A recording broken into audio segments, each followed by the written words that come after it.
thanks. So dementia affects some 8 million families across the US.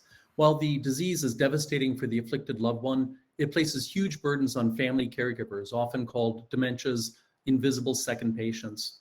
In the US, 85% of dementia patients live at home, cared for by an army of 20 million caregivers, an average of 3 per patient. They're responsible for the loved one's safety and well-being while managing their own lives and careers, leading to overwhelming stress.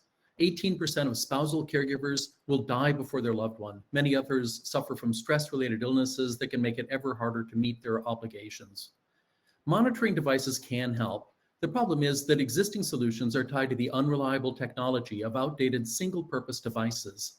At BoundaryCare, we've made the first and only downloadable dementia monitoring app for smartwatches. Rather than compete with Apple, we collaborate with them. We've worked closely with members of the Apple Watch Health team. Our features beat the competition across the board, and because it's an app, we have zero manufacturing or distribution costs, and it can be covered by many insurance policies.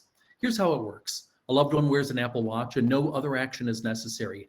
At a glance, caregivers get details about the location and vitals of the loved one, and if the loved one exits a safe zone or suffers a fall, caregivers receive an alert they can act upon, calling the loved one or launching emergency tracking. The product is the brainchild of a father and son team with firsthand experience in caregiving. When we couldn't find a solution that satisfied our needs, we decided to make it. A professor at Carleton College, I also ran a tech startup for 10 years, operating mostly in the Apple ecosystem. Carpenter is a software engineer specializing in iOS.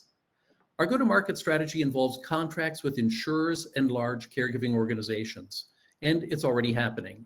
With the help of Apple, we're in discussions to make BoundaryCare available to the 400,000 members of CDPHP, a New York-based health insurer. This positions us well for the seed round we have just begun. Thanks very much. Happy to take your questions. Thanks for staying within 2 minutes, almost exactly. Judges, questions? Love the presentation. How do you account for the 50% of patients who might be on the Android system and patients who might not be able to afford the Apple Watch? Yeah, so first of all, the Apple Watch is not as expensive as people think it is. So the prices of smartwatches overall have been dropping. The Apple Watch SE is $329. And in certain cases, the cost of that watch will be covered by insurance, especially long-term care insurance. You're right, though, that there is that other platform out there. And our first step is, so we have scoped for development an Android client for caregivers so that in caregiver circles, if not everybody is on iPhone, then they can use an Android phone. And then the next step, of course, will be to make the Watch app for Android-based smartwatches. So that's certainly part of the scope. But we're starting with the Apple Watch because that's where our strongest partnership is. Any other questions? Otherwise, we'll move on. Okay, let's move on. Thank you, Scott. What data do you have on retention of your current customers that are using the device? Yeah, that's great. So we have not had, the app is available on the App Store. We're bringing in B2C customers, and we are at something like 97% in terms of retention since we released the full version.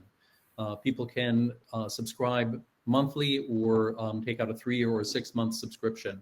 So we've had really good luck with that and getting good reviews in the App Store.